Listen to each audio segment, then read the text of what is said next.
Welcome to Designed for the Creative Mind, a podcast for interior designers and creative entrepreneurs to run their business with purpose, efficiency, and passion. Because while every design is different, the process should remain the same. Prepare yourself for some good conversations with amazing guests, a dash of Jesus, and a touch of the woo-woo, and probably a swear word or two. If you're ready to stop trading your time for money and enjoy your interior design business, you are in the right place. I'm your host, Michelle Lynn.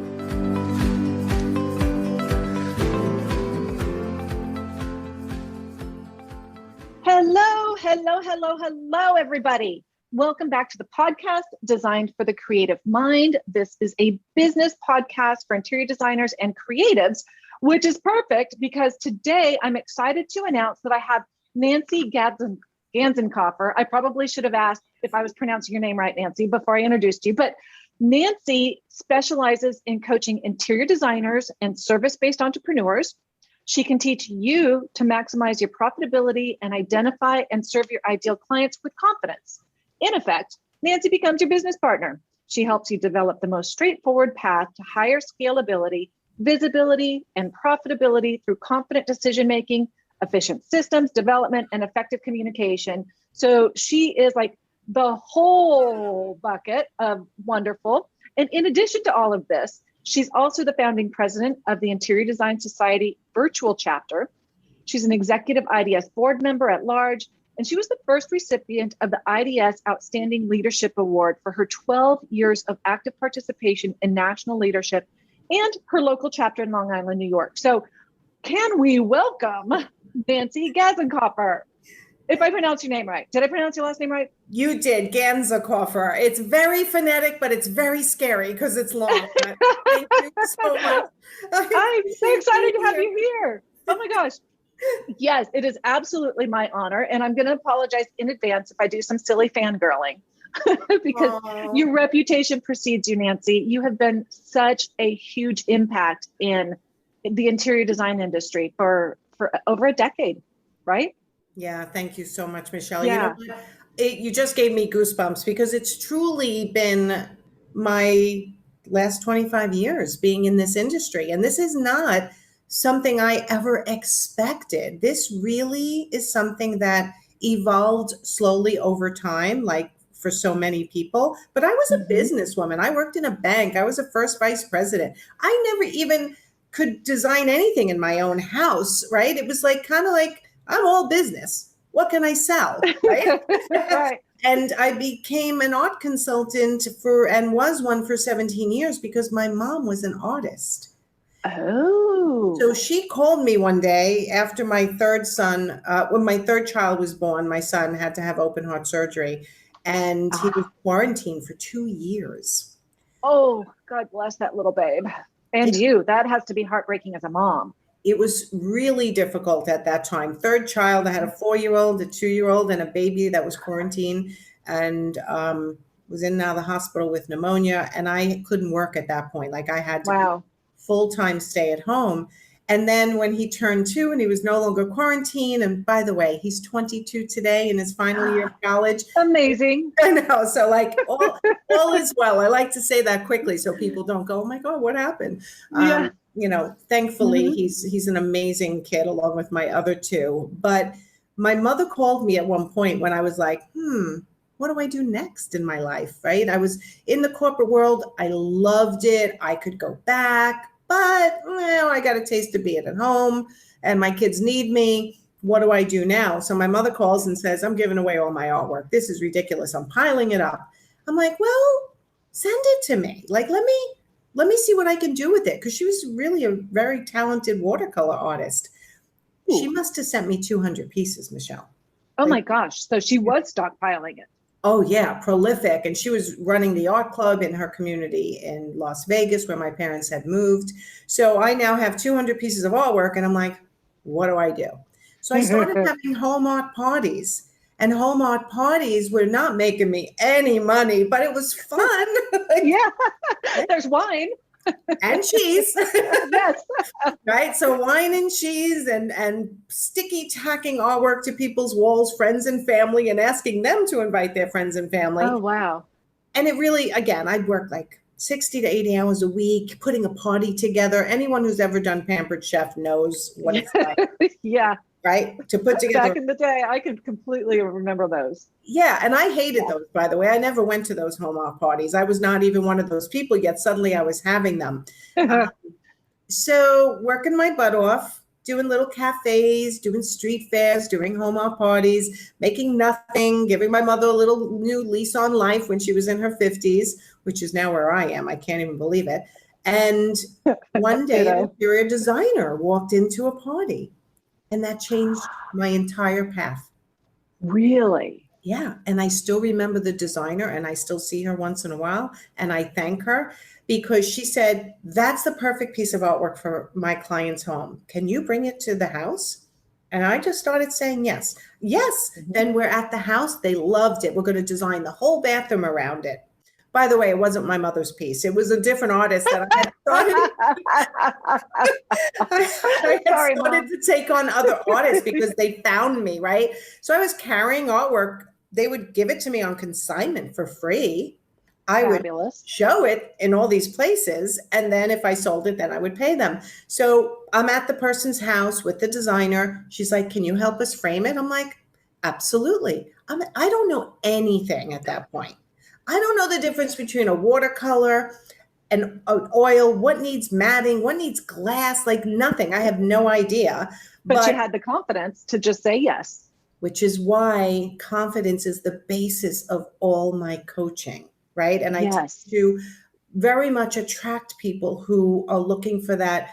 I need to be able to charge my worth and run a profitable business, right? Because of that confidence. So anyway, went to a framer, figured it all out, had people teach me expressive living, art, framing, and later years, accessories was born. And 17 years after, I was working with so many designers, watching them with their clients in the homes, watching the good, the bad, and the ugly sometimes. Oh, yeah. And I started having seminars for them in my showroom, which was in my house. And a lot of them were business seminars because that was my superpower. Absolutely. And when I turned 50, I was divorced at that point, 3 kids that were now on the cusp of launching. Which, by the way, they're still on the cusp of launching. I haven't quite got them. A couple of years, though. Yeah, another couple of years they'll be launched. Blame the pandemic. And I decided, you know what, I need to sell the house. It's too big for me. My kids are moving on, and I didn't want to carry shit around for a living anymore because we know it's not glamorous. Dear Lord, no. Right? Sweaty. It's heavy. We would carry 500 pieces of artwork in and out of people's homes with matting and framing, selected all on premise. Yep, that was the secret. Bring it in for framing, bring it back, supervise the installation, and then I expanded my house. I created a whole showroom for accessories, and we did the same thing with the accessories, packed them all up, brought them to people's houses, staged them, sold or didn't sell. And then, you know, it was a lot, but for 17 years, it was good. A lot of just physical labor. Yes. Yeah. Yeah. But you weren't at the bank anymore. We missed the part where I was a personal trainer for a couple of years before my youngest was born. So I did switch it up, and I was in great shape at that stage of my life. You were just lifting different weights. Yes. Yep. Not so much anymore. But hung my shingle as a coach and transitioned out of expressive living and started coaching interior designers on how they could create profitable businesses just like you. And doesn't it feel so rewarding to do what we do? Oh my gosh. I know this is exactly where God wants me, just to be able to assist women in earning what they're worth, not what they're worth, because, you know, we're all worth a bazillion freaking dollars because we're made in the image of God, but the services oftentimes are so not valued. And so I love that. So I want to talk about your book. So yes, I am very excited to be here, and I'm so excited to talk to you, but also before we dive into the book, I want to talk about how, you know, in our industry, there's like some secretiveness, some competition, and sometimes not like a feeling of scarcity.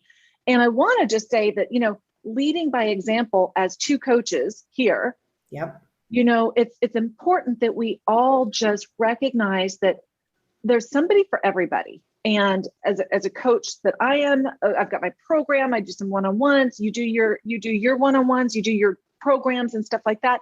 It's important that people find who they connect with. Like 100%. I'm not for everybody.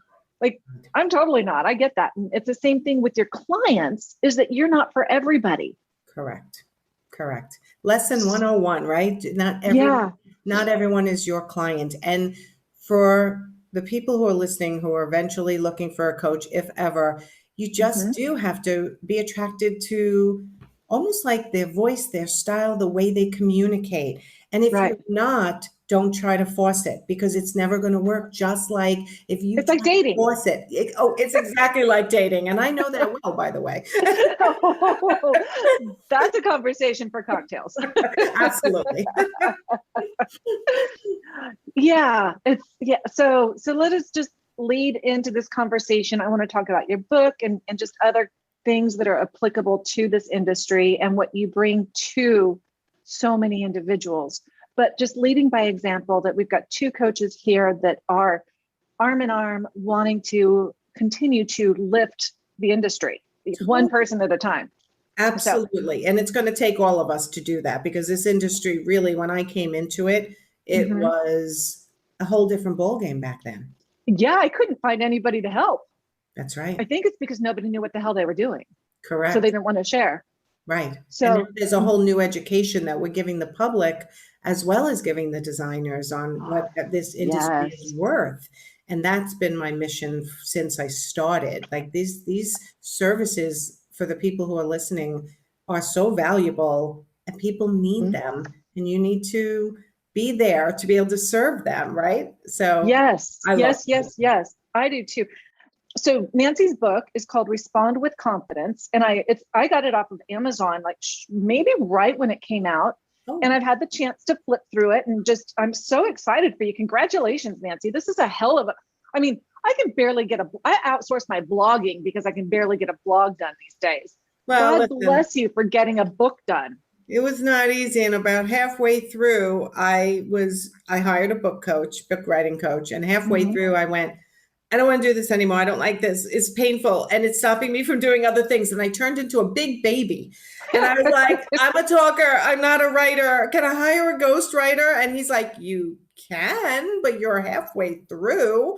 I'm like, it's so tough. And it's such a simple book, Michelle. It's not a difficult book. It's one of those books that reminds you of the things you've learned your whole life, but you sometimes need to go back and remember and back to basics, right? It's not complicated, but when I get someone who calls me or sends me a DM, I just pulled out your book because I have a difficult client and I needed to reread, to walk away, give it 24 hours and come back and reread what I wrote and take out the emotion and all the, angst and upset, and then send it and get, I thank you for giving that opportunity to them to look back at the book.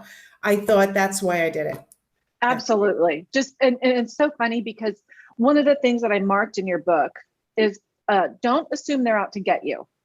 And I just see that so often in so many of our forum conversations on Facebook and whatnot, that, people are pissed off because they're shopping them, or they're pissed off because they're asking for something different or whatever. And oftentimes it seems like it's us as designers against the clients, whereas really it's just that the clients aren't educated. Correct. And that's our own lack of confidence to tell them, here's how it works and here's our boundaries and et cetera, et cetera. So I just, in regards to what you just said about the email, like they are allowed to ask, and you just have to answer and take the emotion out of it. And the story we tell ourselves as to what they must be thinking about us. How could they ask that question? They think, I'm trying to rip them off, or they think this. What if they just think, I want to ask this question and I need it to be answered? And it's that simple. It's the stories we all tell ourselves that create the drama. And they're usually stories. Yes. Based on our insecurity. Yes, or a story we've heard from someone else that's never happened to us, but yet we're somehow applying it to us, right? Instead of staying in our own lane, in our own lives, and not worrying about everybody else and what they've been through, right? That's a great point. Yeah, absolutely. And calling me crazy, but my mind reading skills suck. Exactly. So when I assume somebody's doing something, I'm like, yeah, I'm making that shit up. Exactly. Yeah. And it was funny because, again, when I first started this book, why did I start it? It started out as a completely different thing. It started out as, I want to write a book about my life. My life, like most people's lives, have interesting aspects to it, right? I've had 3 kids. They were all sick. I have one transgender son. I have one gay son. I have a daughter who's a travel agent who travels the world, like really different things. Amazing. Yeah. Going through a divorce and still being very amicable with my ex. So I called the book coach to say, I want to write a book about like this stuff, right? How do you get through all this stuff? And he's like, nah, no one really cares about that. I'm like, oh, really? Yeah. All right. I guess you're right. He's like, let's take note over the next 2 weeks of what people call you for primarily. I'm like, well, they call me to ask me how to make more money and how to charge their worth. And he's like, okay, but just take note over the next 2 weeks. Over the next 2 weeks, I was noticing more and more the prevalent conversation was, this client is saying this, what do I say back? My son, mom, this professor said this because I wrote this. Now, how do I fix it, right? And my girlfriend, who is a manager in a medical office, calls me and says, I have a difficult staff member. She did this, and this is what I'm thinking of doing. But I wanted to check with you first, right? And I started realizing people were calling me to ask how to respond in business situations. So hence how it ended up being Respond with Confidence, the business owner's blueprint for handling difficult situations. And then I peppered my stories of my life where I learned lessons related to communication into the book. And that makes it all that much more personal. Correct. But the stories also make it much more believable, because you can stand at the top of the mountain and speak to people, but when you can tell them that this is the mountain that I climbed and I'm going to show you how to do it. Yes. The credibility there is just amazing. Hey, y'all. As my interior design business grew, there were some struggles that quickly surfaced. It was balancing, management, just all of the things that come together. And especially when it came to consolidating my marketing efforts, my client relationship management, social media planning, website building, all the things. I felt like Dr. Frankenstein just trying to tie all of these things together, and it didn't really come out very pretty. I thought it would be great if I could find something that would bring everything together into one place. And I believe I have found it. The support of Sidemark. Growing your interior design business has never been easier. It will be available this spring. Sidemark is an all-new, all-in-one software that organizes sales, marketing, and business services all in one convenient location. By signing up for Sidemark, you too can get access to all of the essential tools needed to help your business succeed, with features such as a built-in website builder, a custom sales pipeline, email marketing, client relationship management, scheduling on a calendar, and more. This is going to expand your interior design business and make it a breeze. Go online now to join the waitlist at mysidemark.com. You will receive 10% off your first year and get notified of all of the new and exciting updates yet to come. Visit mysidemark.com to start your journey towards successful business growth without the stress, and join mysidemark.com today. You won't be sorry. And can I tell you one more story? Because it was really like full circle for me. The book starts out telling a story about how when I was an art consultant and interior designer who was really making me jump through hoops getting the right artwork for her own home. It wasn't even for a client.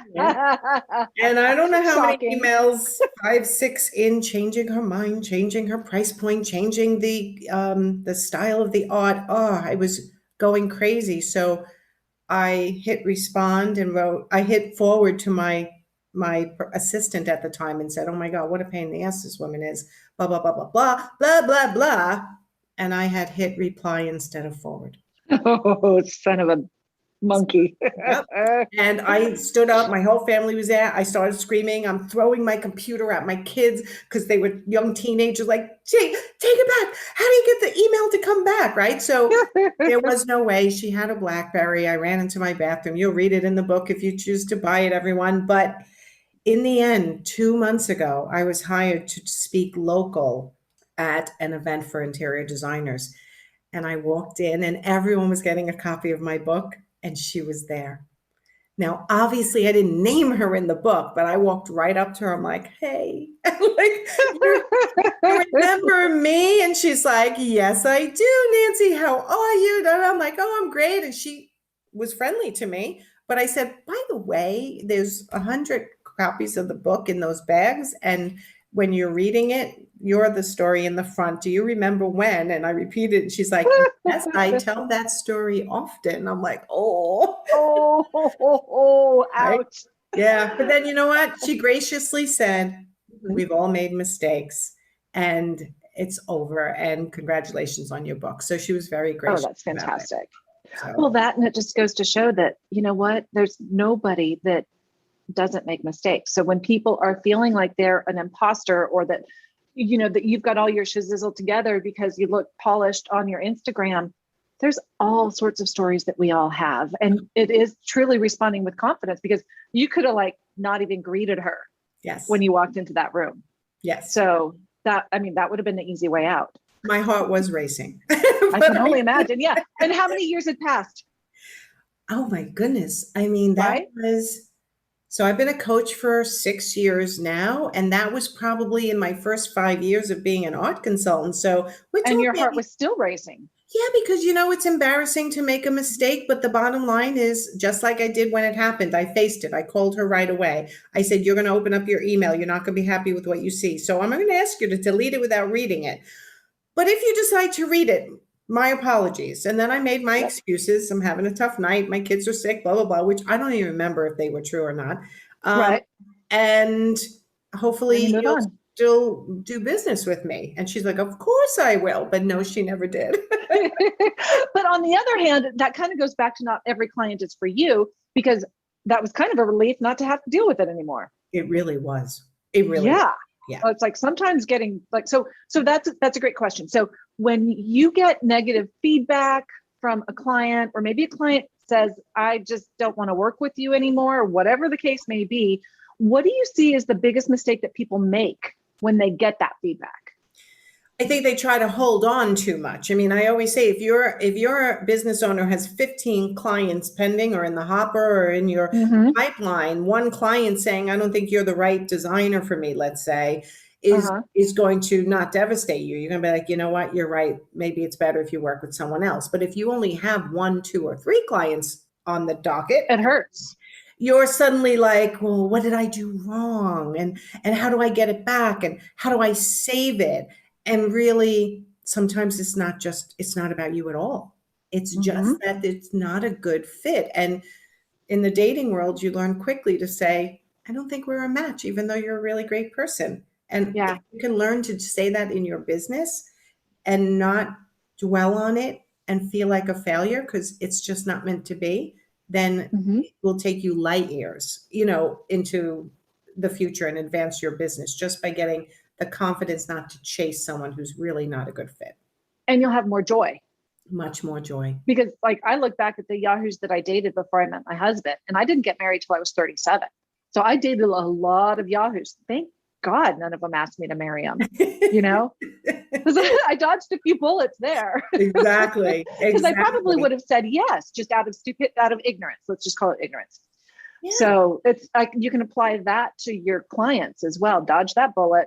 Definitely. So, the relief, you sleep so much better when you let a difficult client go that doesn't match your style or refuses to go into your well-established, well-oiled machine of a process, and they're trying to make you change it, and you're going, "Maybe I should," to accommodate them because they're the client. Like, no, that's not a good fit. Absolutely. Absolutely. So what do you do instead of reacting? So instead of saying, okay, either you get pissed off because they give you the negative feedback, or they tell you that that you guys are not a good fit, or maybe they just give you negative feedback or something that you take as a critical comment because you are working with them. It's a matter of, people tend to react, meaning right away. They just, oh my God, blah, blah, and they respond and they start to reel in what I describe in the book as like a tornado, right? This emotional tornado that's spinning. But what I'm suggesting in the book is they take time to decompress first, right? We don't have to answer everyone the minute they message us, whether it comes through text or email. It's not, you don't have to, just because they messaged you, doesn't mean you have to say, you said to jump, I did. Yes, Nancy, I had this conversation with somebody on my team yesterday. So whenever this whole podcast comes out, it was just yesterday. Yeah. But I had this conversation. Yes. Yeah. Yeah. So it happens all the time. Take time, step away, and then go back and respond. Yeah. So basically what I teach people in the book is to decompress first. That could be taking a walk, calling your best friend, venting to your dog, exercising, watching TV. I don't care how you decompress. I give you a bunch of ideas, but you want to decompress first when something upsets you. And even if it's meant to be constructive and you didn't take it that way, you need to decompress if you feel you're getting upset. And yes, as women, it tends to happen more than men, but there are men also, and I coach men as well, that really get ramped up quickly. So decompress first and then go to assess the situation. Make a decision in advance how you want this situation to play out. And then there you go. Okay, reverse engineer your response. Right? It's just kind of like designing a room. What you want the room to look like. You have to reverse engineer and fit into the budget, the scale, the blah, blah, blah, blah style. Correct. Because if I want to save this relationship, my response is going to be different than if I want to say goodbye, we're not a match, or whether I want to consciously modify my process because they brought up a good point and maybe I did miscommunicate something and I want to modify. What do you want the result to be? And then also in that assess section is assess the previous communications, because when I analyzed how I advise people, one of my steps, which I never even realized until this coach pointed it out to me, was read through the previous communications as if you were the client or you were the person on the other side. Did you actually miscommunicate along the way as well? Right? So you want to assess the string of communication of what's happening. Yes, because oftentimes we take for granted what we do and don't explain it or educate our clients enough. Correct. Like, hey, it was a COM. It was not my fault, la, la, la, or whatever. It's like, what the hell is a COM? I was just going to say, and what's a COM is going to be the next question, right? Right. And so we take for granted because we're in the middle of this industry all the time, or we're in the middle of our processes all the time. Yes. But yeah, I think you had a chapter on it. Well, one, I love Be Solution Focused. You started with Tony Robbins, who's one of my favorites. Yes. But chapter 6 is that it all starts with you. And you say, evaluate yourself and then reflect on your motivation, because sometimes we just want to be right. Yep. And that isn't necessarily the case. Yeah. Assess the outcome, which is what you just said. So yeah, I mean, you've got some amazing nuggets in here. I might have to go buy this for my whole family. It's my in-laws. It's interesting because my 25-year-old reads it and comes out only like 3 chapters in, and she's like, okay, Mom, like every one of my friends needs to read this before they go into the workforce. And I'm like, I never even thought of that as marketing the book in that way. But that's why I do love to hear other people's feedback. I'm going to buy this for my husband. I get twice, which is so unusual for me. My husband, who hasn't read a book in 30 years, picked the book up, read the whole thing, and thought it was amazing. I'm like, okay, one, because it's a simple read, which is great. It's very simple without being like you're talking down to anybody or remedial. It's still very educational while being easy to read. Right. And that was my goal. And when there was a point of, listen, everyone gets their moments of insecurity. I had plenty of moments of insecurity with this book. I'm like, it's too simple. It's too simple. Everyone's going to think it's like for kindergartners, and I was just really at one point I was reeling. And somebody said to me, what are your favorite books? And I'm like, business books? The Perfect Day Formula. It's like the simplest book ever. And then I named another one and another one. And they were all very simple, quick reads that I could gain quick lessons from that were easy to understand. And this is so important also with staff, right? One of the things I love to do the most, I've been managing people since I was 24 years old. I love to help people grow teams and manage their staff. And this helps with that Love too. it. Because communicating with confidence and communicating, period, is so important when you're starting to grow a team. That's so funny. I didn't realize that you and I have a very similar background. I went into management like right out of college. So I was 23, 24, and have been managing people since then. Yes. And there's such an innate, I can't speak for you, but I learned the hard way by being, 12 years old and managing people. I did a lot of things wrong. Yeah. So yeah, had I had this book, because there's a lot of things that you learn just by bumps and bruises, it would have been super helpful. And that's what I teach people, my team and clients and stuff now.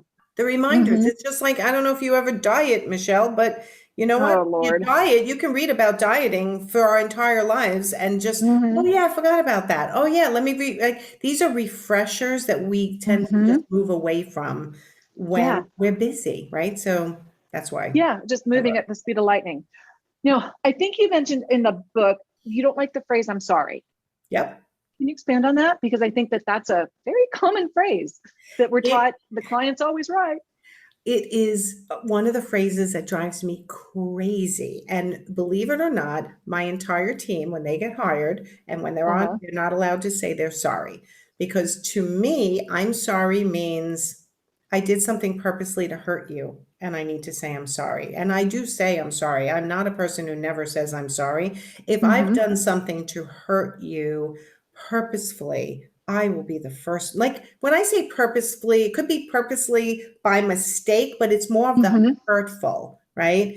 That I really affected someone's emotions. But other than that, most things I categorize, and I don't think I worded it in the book this way, although it would have been a good way. They're more like accidents. Yes. Right. So when my staff makes a mistake sending an email and sends it out to the entire world instead of the 10 people who were supposed to get it, I'm like, it used to be, oh my God, I'm so sorry, Nancy. But it's okay. Everybody makes mistakes. Everybody has accidents. Obviously, if you meant to do it, I would fire you. But you didn't mean to do it. It's an accident. I make mistakes. So all I want from my staff is, Nancy, this is what happened. This is why it happened. This is how we fixed it. And this is how it's not going to happen again. Those 4 things. And now the communication with my team is amazing. They don't even apologize to themselves as much, although I hear it once in a while. Yeah. Right? It's just tell me how you fixed it, how it happened. I know you're human. Everyone is human. Yes. And it's funny because I had this conversation with my 3-year-old daughter just this weekend. She said, I'm sorry, mom. I'm sorry, mom. And I was like, baby, it's okay. Did you mean to spill? I don't know what it was. Did you mean to spill your water?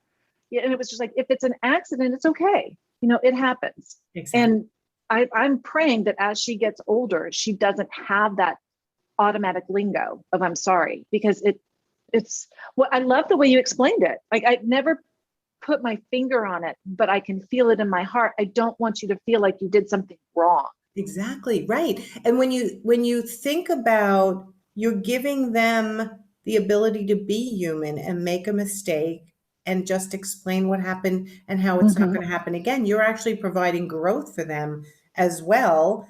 And I feel better. I feel better when I'm not hearing, this is truly one of my biggest pet peeves. Like when I'm around a bunch of women and someone says, does anyone need anything from the kitchen?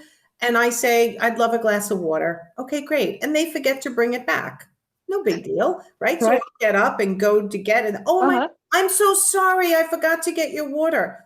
You don't need to apologize for that. I'm sorry. To me, you could just truly say, whoops, I forgot to get your water. Let me go get it. Or, you just don't have to say, I'm sorry. I'm sorry in almost every situation can be replaced. Wow. I can't believe that happened let me make it right. Right. And it diminishes us to say, I'm sorry, because I think that takes a little bit away from our something, but it diminishes our worth. I don't know if that's the right thing, but it feels that way. It does. It actually, especially in a client Mm-hmm. service provider relationship. Oh, I'm sorry, I forgot to call you back. Oh, I'm sorry that came in late. Oh, I'm sorry that sofa is going to be delayed. That's taking ownership of stuff that you didn't have control over, or unfortunately, I didn't get to call you back yesterday, but I called you first thing this morning. You don't have to add the It changes so much right there. It continues to keep you as equals. It's one professional hiring and another professional. You are not subservient, even though we are in a service type of industry. Seriously, I could talk about this for hours, because I was just going to say this needs to be a whole podcast. This is just like getting under my skin. It's so true. Peers. I'm a peer. When you hire me as your coach, you're a peer that has a very distinct talent that I do not have. And I'm a peer that has a very distinct talent that you don't have. So you're hiring me to teach you from my talent, and someday I'm going to possibly hire you for your talent. You should never let a client make you feel less than just because they're exchanging money with you for what you do best. And that's part of what that I'm sorry changes the balance of the power in the relationship. And you will notice this with spouses, siblings, children, and clients, and professional peer relationships. If you're always the one saying I'm sorry on a construction site with a bunch of men and you're the woman, you will quickly find they are walking all over you and not respecting you. Damn Skippy. Yeah, that is such a true statement. Okay, well, we will just schedule another podcast for that because I could go into that one and using the word just. I just wanted to email you. Yeah. And you pull that out and it still puts you as you're interrupting them. Correct. Or things along that line. So yes, just keeping that balance of power. Whew. Imagine trying to bake a cake without a recipe. You kind of know what the ingredients are, but you don't know how to put it all together. After lots of hard work and trying different combinations, all you are left with is a sticky situation and a stomachache. Babe, running an interior design business can feel exactly that same way. That is why I created the Interior Design Business Bakery. This is a program that teaches you how to bake your interior design business cake and eat it too. If you don't want to figure out the hard way and you want guidance to follow, a recipe that has already been vetted, someone that has already been there and done it and will help you do it too, then check out the year-long mentorship and coaching program, the Interior Design Business Bakery. If your interior design business revenue is below $300,000, or if you're struggling to make a profit and keep your sanity, this is the only program for you. You can find that information at designedforthecreativemind.com/business-bakery. Check it out. You won't regret it. I know it's a lot. Let me get some water. What happened, I know, I need a sip of my coffee. What happened was, and I'm looking for the page because I don't even remember the link exactly. We created a document. I'm literally looking in my own book because I can't remember the website. Oh, when you buy the book, there's a part where it says you can download a PDF, which we titled, Don't Say That, Say This. Oh, yeah. Resource guide on page 133. Okay. It's free and it allows you to post word replacements on your desk. So if you struggle with saying things a certain way that may come across as either, I'm sorry, aggressive, curt. I mean, I can't tell you how many emails and texts I rewrite for my one-on-one clients. You know, I always say, what do you want to say? Put it together first, because I don't want them coaching with me forever. I am meant to coach them to be great business people and fly on their own. But then I quickly turn it, now you write it next time and let me see how you do. And we start training them on how to respond differently to difficult situations. What a great service that is. I mean, because my team and I, we we do that. But teaching just your outside coaching clients how to review that, because Debbie and Megan, they can do it all now because that's what we started doing because they were my team. Right. But hell, I'm going to have to keep that in mind just so I can refer people, because that in itself is a huge, huge skill. Well, that's half of what Voxer is used for. So all my one-on-one group clients get a walkie-talkie access to me. I love Voxer. They'll be like, my client said this, what do I say back? And they'll know. In the beginning, I'll spoon feed them. And then a month or two into the relationship coaching with me, I'll be like, what do you want to say? And how will you say it? And then we start training them to, they joke around, they go, think like Nancy. They use the quotes, air quotes, right? What would Nancy say, right? And we start training them to think less emotionally, more logically, and less from a place of insecurity and more confidence. Oh, I'm going to look you up on Voxer. Okay. Nancy. I'll be happy to get a message from you, Michelle. So last question, and then we're going to go into my fun little rapid fire Q&A questioning. What's your advice for dealing with an online bad review? I just actually came across this not so long ago. Thankfully not for me, but it was one of my. Okay, so I'm going to give you my I had a personal experience, and then how I coach my clients. So my personal experience was unfortunate. It was an ex-boyfriend who decided he was mad at me for breaking up, and he put scathing, not one, but 2 reviews. So it's a wonderful thing. That was multiple years ago, 3 or 4 years ago, to have a great community to say, can everyone help me out? You tag it Facebook, you tag it as inappropriate. Facebook, if it's enough people reporting it, we'll take it down. And then I also said, if you feel so kind as to give me a review for what I do for you, I'd appreciate it. So if Facebook doesn't take it down, we can bury it. So that did happen. Genius. You too can do that. So they did take it down. Plus I got 46 reviews in one day.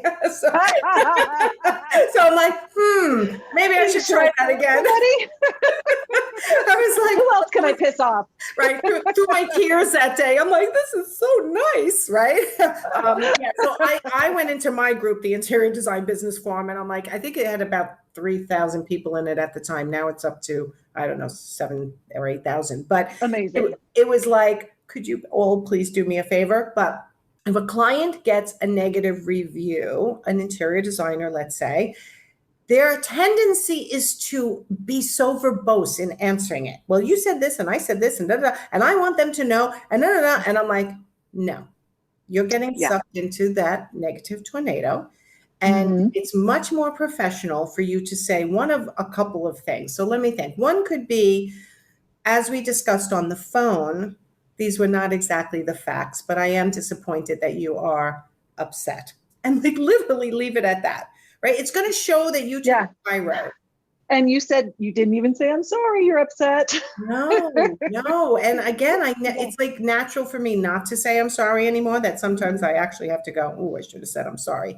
Another way to handle it would be the way I handled mine. Get your loving, supporting family, friends, and ex-clients to bury the review while reporting it, if possible.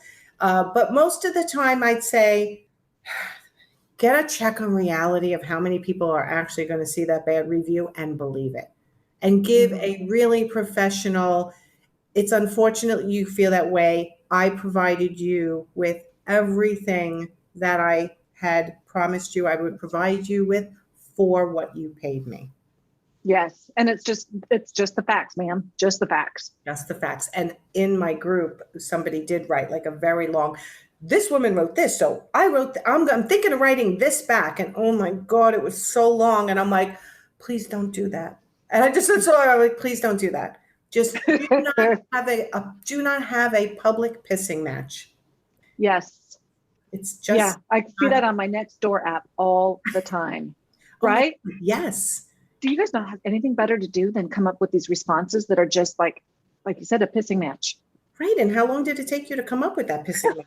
I got better an hour that you could have been working and billing a client just by, pissing back on this client. So fearful that it's going to change the trajectory of your business forever. No, it's not. It's one review. You answer professionally. You just dismiss it, basically, is my answer. you dismiss it with, unfortunately, we are not a match, as we discovered during working together. But I am happy I was able to provide you for all the value that you paid for.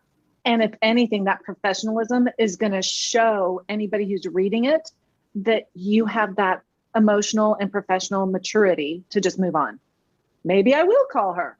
It could work in the other direction. Exactly. Yeah. And that's what you want, is to always look like the professional. Don't lower yourself to their level ever. Yeah. I love that, Nancy. And holy cow, I could literally sit here and have another hour or two conversation with you. I do hope to have the pleasure of meeting and hugging you in the future. But in the meantime, the next segment is a rapid fire Q&A. Oh, no. It's just it's just so that our audience can get to know you just a little bit better. Nothing's off the table.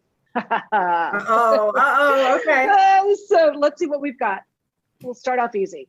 Are you left-handed or right-handed? Righty. When was the last time you laughed until you almost peed yourself?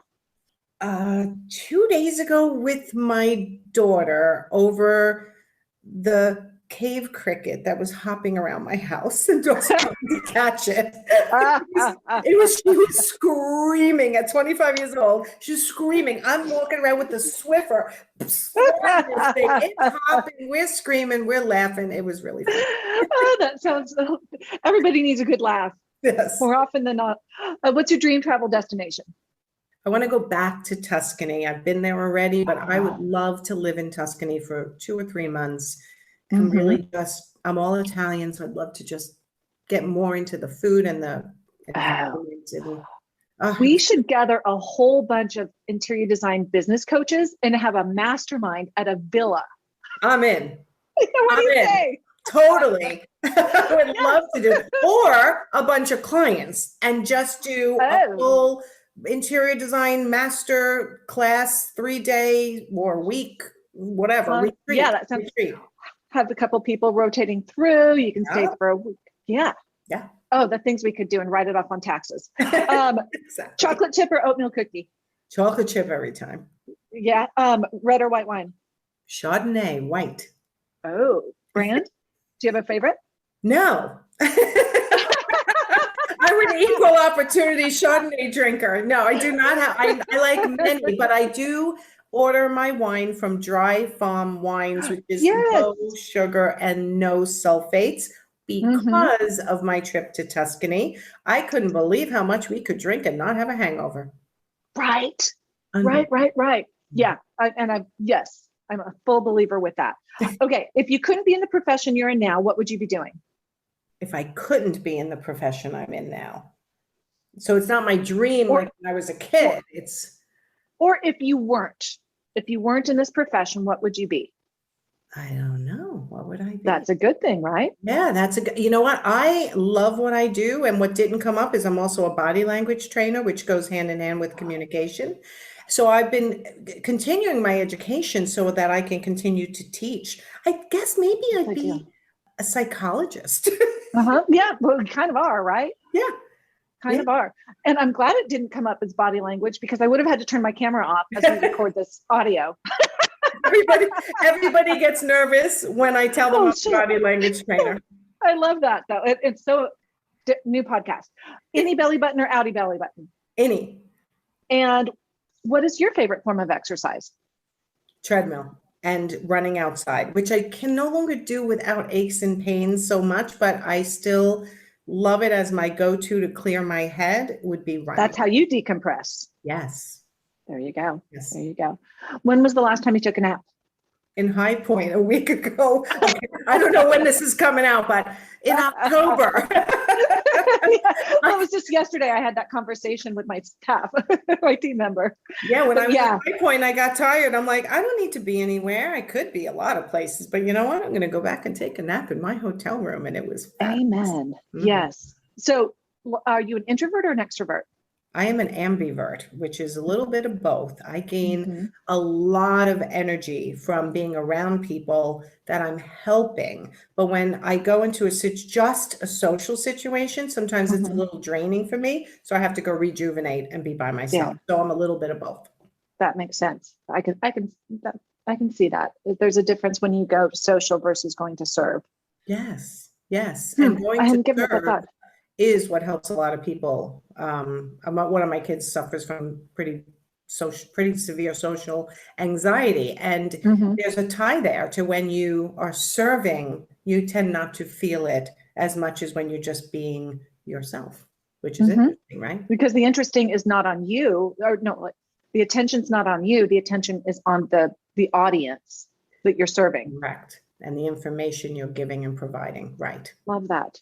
All right. Last question, just to respect everybody's time. We're running. It's been such a great conversation. We just need to have like 3 of these.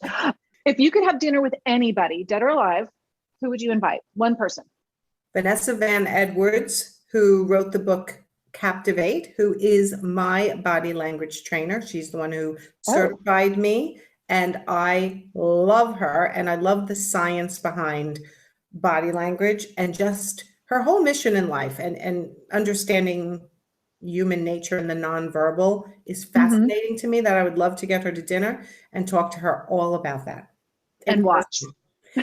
And watch, right? And her and I would be watching each other the whole time. But yeah, I love science behind sales and body language and communication. So it's always fascinating to me, people who actually put science behind what they teach, which is why I pursued that.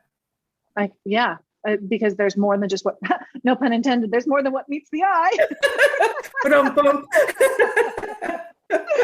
Oh my gosh, Nancy, thank you so much for being on the show today. I have thoroughly enjoyed this. I've loved watching you grow and thrive, over the past few years, and really wished you were around when I was starting my business. It was just not so pretty.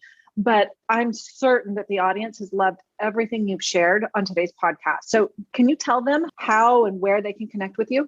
Well, certainly they can go to my website, which is nancyganzekaufer.com, which I'm sure you'll put a link in, and they can join my Facebook group, the Interior Design Business Forum, if they're an interior designer. I also just want to thank you so much for having me on the Design for the Creative Mind podcast here. Michelle, I've been watching you too, and you are doing amazing with your bakery, and everyone's having such success that it's so impressive to watch you grow and help so many people also. So thank you for everything you do for the industry too, because I really do believe all of us need to help everyone who needs help.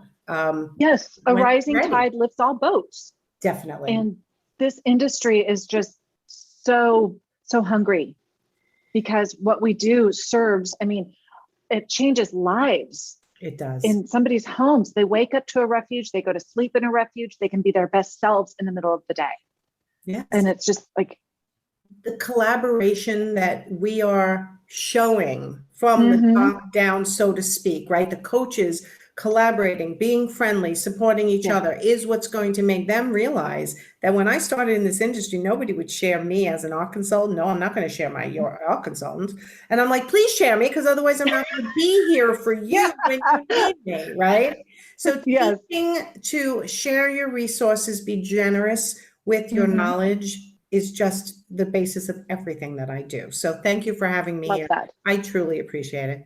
Oh my gosh. Well, we will do this again. Yes. So watch for Nancy again in the future. If you enjoyed this one, or whenever you're listening to it, you might search and find if we've got 3 more. I think we've got enough conversational pieces. And for those of you who can benefit from even more resources surrounding the business of running your interior design business, reach out to Nancy. You can also join my growing community on Facebook's private group. It's called the Interior Designers Business Launchpad. I go live there once a week, and then with just some mini trainings. And then I also have workshops every 8-ish weeks. So I hope to see you guys there. And Nancy, thank you again so much. Thank you, Michelle. Talk to you soon. Hey, y'all. If you love the show and find it useful, I would really appreciate it if you would share with your friends and followers. And if you like what you're hearing, want to put a face with a name, and get even more business advice, then join me in my Facebook group, the Interior Designers Business Launchpad. Yeah, I know, it's Facebook. But just come on in for the training and then leave without scrolling your feed. It's fun, I promise you'll enjoy it. And finally, I hear it's good for business to get ratings on your podcasts, so please drop yours on whatever platform you use to listen to this. We're all about community over competition, so let's work on elevating our industry one designer at a time. See you next time.